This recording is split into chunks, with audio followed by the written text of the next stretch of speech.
Does it ever become normal when you walk in a restaurant and the staff know who you are before you sit down, or you walk in a studio and everybody knows you before you say your name? It's an odd feeling, isn't it? Yeah, I once described it as living in a world of no strangers, but sometimes most of the time it's fantastic. I remember once driving out from Manchester and the car ran out of petrol, and I was on a side road. I'd come off the road because I thought, there's 30 miles to the next petrol station. I've just been told that. Maybe there's a little place open. I'll just come off. And suddenly, as I'm going down this little country lane, it went, and it's now run out of petrol. And it ran there was a garage on there. I thought, at least I can park it so I know it's not stuck in the middle of the road, which was narrow. And I stopped there and I thought, well, maybe there's somebody living here. So I started to throw little stones up at the window. Well, who's that down there? What's going on? So I said, look, it's not a joke. You're not on TV. You might know me. I'm Des O'Connor. You might have seen me on TV. I've run out of petrol. I'm just trying to, can you please let me have a bit of petrol? Hang on. A torch came out. I nearly sang. And next thing I know, I'm in the house. The family have come down. We're having breakfast, bacon and eggs. Bacon is 3 o'clock in the morning. Petrol, And he even said, it's on the house. I said, no, it's not on the house. The petrol. And so, how lucky can you have a job where that would bring those kind of perks as well with it, apart from the warmth and friendship. I had a policeman once who where was it? It was in Los Angeles, and because they'd seen me on American TV, and he pulled me over, and it flicked the gun out of the holster. And it's terrifying when you see that in America coming towards you, and because I'd taken the wrong turning or something, one of the it's all weird the traffic signs, and then suddenly he spotted me. And 5 years later, I was still getting Christmas cards from this guy. 6 years later, suddenly it stopped. I don't know why, but it did. But it's marvellous, this job. And I love it, and I do. We're back to the best 2 hours of any day for me is getting on a stage, because I don't ever worry about anyone. There were times when I used to be physically ill in the afternoon, thinking about having to perform in the evening. That's right at the beginning of your career. But then comes a point where you think, hey, I can do this.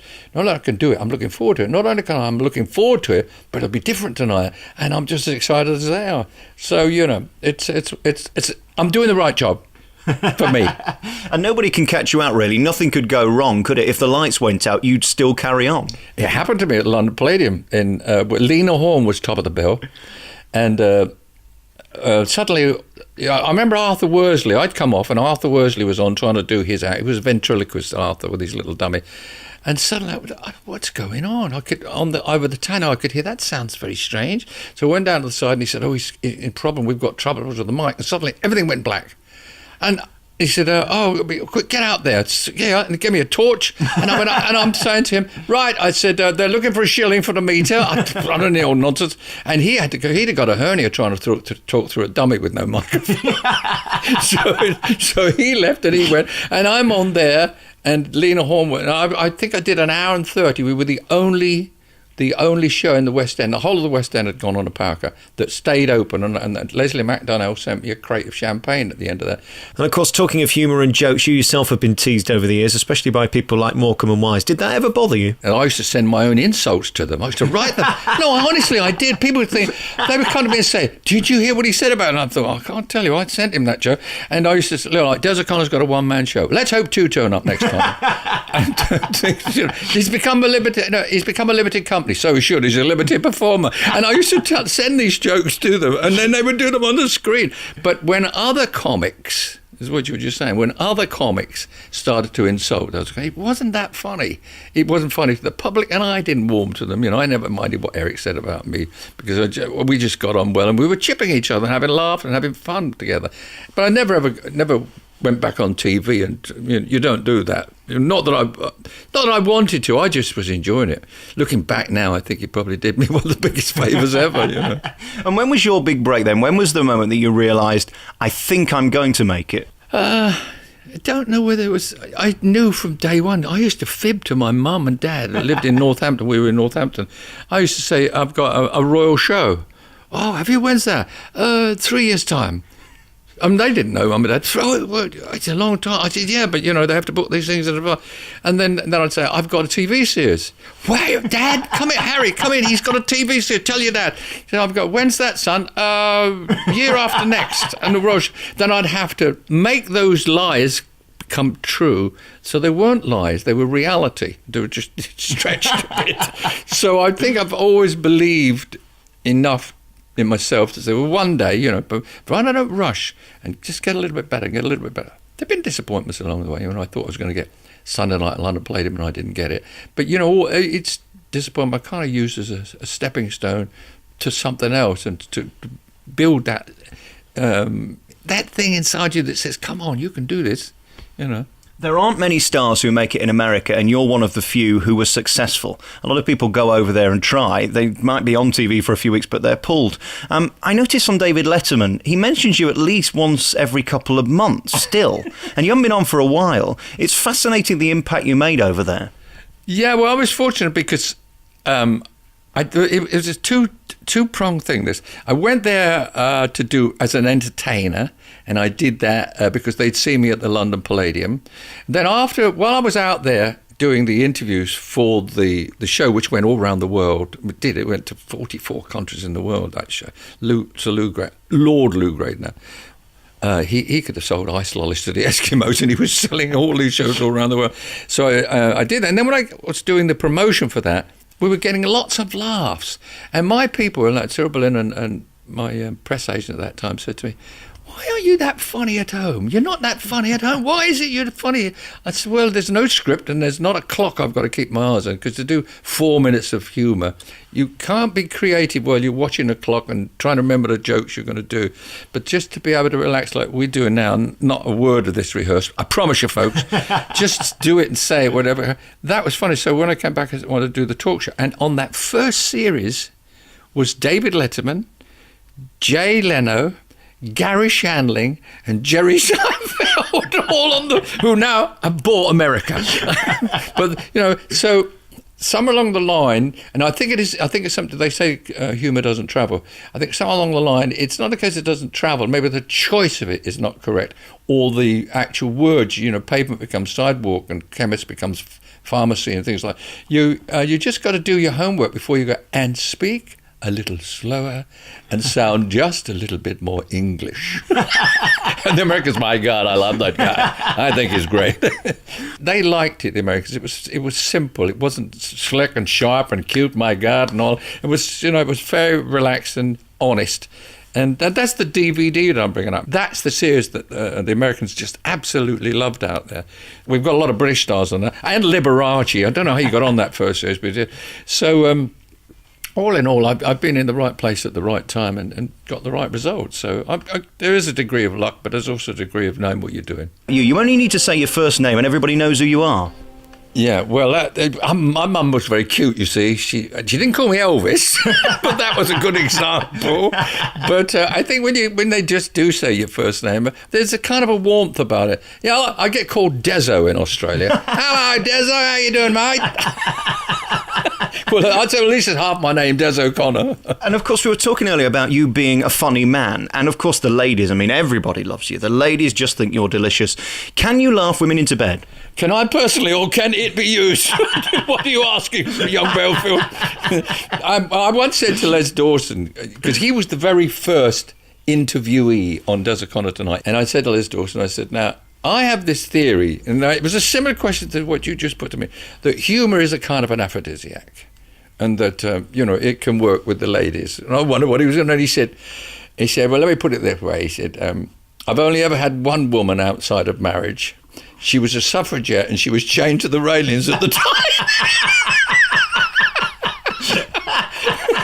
But that was less. So I certainly think that humour, I won't go so far as to say that it does all the things you say, but it certainly helps. If you can make people laugh at whatever level, whether it's a guy, a gal, a boss, a kid, whatever, it's a gift. So, you know, I'm fortunate. And of course, comedians are so related to you because you were so passionate about getting them on the telly. And even in the Des and Mel days, you made it your thing to get people like Joe Pasquale on, which was so nice because they just didn't have a place on TV after about 1980, did they? You're very observant, young man. And what the big thrill I got from doing Des O'Connor Tonight, when people say to me, because we did have the biggest guests in the world, there were an unbelievable lineup of guests. You name someone, they did it. But when they say, who was your favourite? Because I still say my best times as host of that show were playing host and a giving a platform or a spotlight for the comedians. Over the years, I let a lot of people like Jack Douglas, who was a straight man, I used to give him gags and fine gags. And I'm basically, I want to be a writer. I'm writing all sorts of things at the moment. It's a joy in hearing a joke you've thought of or a gag that fits something, and then hearing them getting the laugh. And I can get a laugh out of, dare I say anything. We'll have a conversation with the audience, and suddenly we find there's loads of laughs coming. People will say, "What'd you do?" I said, "I don't know." It was a giggle, wasn't it? I'm trying to remember it tomorrow, whatever it was. But no, as I say, giving a platform for those comics was probably the thing I'm most proudest of. Are you a musician? Are you an interviewer? Or are you a comedian? What are you? I went and did a cruise on the QM2. It's the new ship. I do occasional gala ones on those programs, and they're great. And the Americans, a lot of Americans will go, "What are you doing? You a comedian? Or are you a singer?" I said, "Well, because of a guy called Eric Morecambe, I can answer that by saying it depends where I am." Because if I'm in America, they think I'm a singer who does some humour. But in England, I'm a comedian who now and again sings. But that's been put right. And that's why back to the album again. I'm so proud of that, because even Eric would like that. It's quality. In fact, Joan, his wife, Joan Morecambe, said to me once, and I don't think she mind me sharing this with your listeners. She said, "I went into the lounge and he was sitting there with the pipe and his feet up, listening to your album." I said, can you say that on the air? She said, "No, I'm not going to say it on the air." She said, "It's lovely, isn't it?" And again, if you look at the figures, you've had 37 albums and you sold something like 17 million of them. He's 36 and 16 million, but thank you for trying. You're beginning to sound like a PR man. 36 albums. And yeah, it's 6. Looking up there, those 3 on the end there, those 3 singles, we're looking, folks, at little discs up here. Those 3 sold 4.4 million, the singles, I Pretend, which was in the charts forever. And I've got one little story. You see the one on the end with no glass in the front of the case? That's Australia. It was a #1 album. When they said, we're going to send it to you, Deso. So they sent it to me, and it had broken. The glass had broken. So my daughter, Samantha, was about 6 or 7 at the time. I said, "Don't touch that, because we're taking all the glass out. There might be some bits around the edge." Well, then the phone went. I went to get the phone, and she, without me knowing, took it and put it on the player. And out came Joan Sutherland's voice. All the Aussies had done was spray it. Stick a label on it. Send that to Deso. He'll be happy. No, never put the glass in it.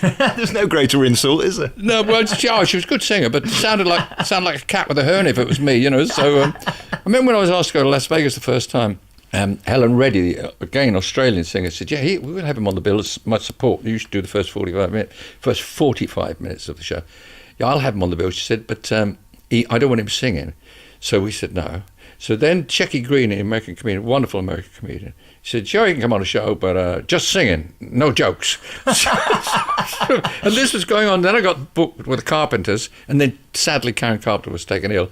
But 2 or 3 years later, I went on there, Nelson Riddle and his orchestra. Oh, that I got to sing, "I Got You Under My Skin." And Nelson Riddle at the end of it said to me, "Better than the other guy, Des." I said, "Oh, yeah, I know."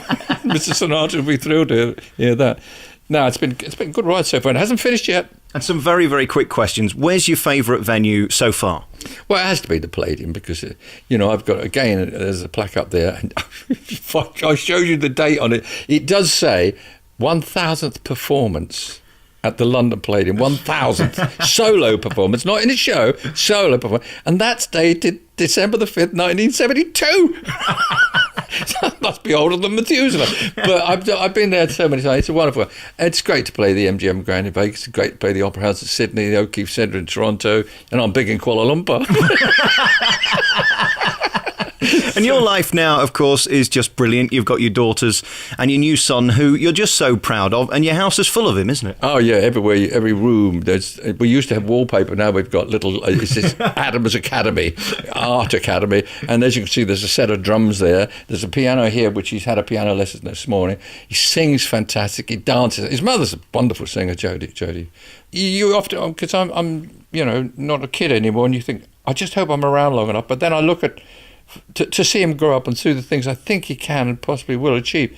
But I'd just like to be there to advise him and be a dad. I was playing football with him at the weekend. playing, literally kicking around. Because they used to say, oh, but they forget my dad lived to be 95, and I've always been an athlete, and happily, you know, I look at when they put my age by my name, I go, that can't be me. That's not me. You know, it's just a number in the passport. It doesn't mean a thing. You know, so all in all, you know, I'm enjoying it and enjoying the challenge of, you know, suddenly, even this year, like June 22nd, I've got a new DVD, I've got a new album, I've got a concert tour coming up. I'm coming your way, folks. Watch out. Bring Granny. I don't swear. And will you ever get bored of it? Because it seems like you're going to go on forever, because you don't need to do it for financial reasons and ego. Well, that's all been sorted by your CV. It is just because you just love it. Oh, yeah, it's the biggest thrill on earth. I mean, for me, I can't think of anything that I would enjoy more than, you know, and there's a packed house and hearing the buzz of it over the tannoy, you know, and walking out there and knowing they've come to see you. I mean, I don't have an announcement. Remember the first time I did it, my agent said, but nobody did an announcement. I said, look, that lot come to see me, and if they don't know it's me, I've got a lot of problems. One of them's just walked in. It's my wife, it's Alex Belford. I was just telling him you've got an album out. Yes, I do. What shall we do? Shall we end with a track from your good lady wife, or play one of yours? Well, she's standing there now, so I've got to say play both. That's just lovely, isn't it? We're back at Des O'Connor's house with our remaining moments. That's from Jodie Brooke Wilson, Mrs. O'Connor's album called Halfway to Paradise, and that, of course, was Promise Me. I want to end, if we can, Des, with the final song on your new album, which is called Inspired. The song is called In My Life, and it's so touching and moving because it seems to sum up your journey in show business and life generally. Yeah, well, we did most of the tracks, and we suddenly had this thought in my head, and then I think it was Alan who said, you should do something like a My Way, you know, you should do so. I said, it's a bit, I don't want to wave flags and have the people, oh, what a great guy he is. I said, well, so he came up with this beautiful melody, and we started, and he actually came up with a few lines that he'd written in another song sometime, and I said, well, let me have that, let me go where, and we worked at it together, and we've ended up with this song, and it is, yeah, it's kind of a reflection of what happened. There's a line in there that says there were times in the words I had to sing, and I was close to tears. And because I don't dwell on those things, they come and they go, and you get on with it, whatever else is happening in your life. But it's an interesting song, and it takes an intelligent man to realise that, Alex. Thank you very much. And I am. That's the thing. You've realised it. I'm glad you have. And of course, bring back Des and Mel. That's the big thing on the end of this interview. I'd love that because, well, we just laugh our socks off. I'm moving from the very first moment I met her when she fell down the stairs and then ended up in my arms, literally. I said, oh, well, you have fell for me. That's for starters. We've been around, we have what we call a biannual dinner. Twice a year we go out for dinner.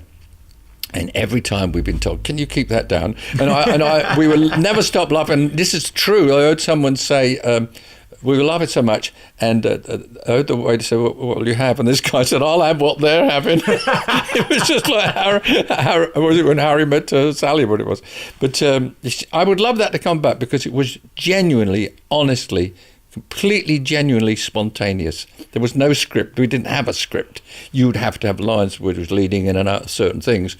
But and we would kind of get a pattern for an interview. But when the two of us just sat there and waffled on the papers that came up. Some of the things she used to say, we call them Mel's moments, which when it's live, it's gone. You know, and I think the public knew we were laughing, and they didn't mind if it was a little bit cheeky now and again because they knew it had happened. We didn't plan it; it had just slipped out. Well, it wasn't so much what she said; it was the way you took it. Well, she used to say things. I mean, I won't tell you now because you know, as I say that the public will wear it and laugh with it if they know that it kind of happened. If I did it now, I'm doing it for effect. But she would say things, and I'd look at it, and I couldn't believe she'd. It's a bit like my wife Jodie actually would say things, and you know, you just start laughing. Des, thank you very much for talking to me. I really appreciate it because you are one of the biggest stars ever in the world, and there aren't many of those left. And the fact that you still love it and you're doing it for no other reason that you just love to do it is so inspiring. Thank you very much. I'm very fortunate. Thank you for all those kind compliments. Thanks, Alex.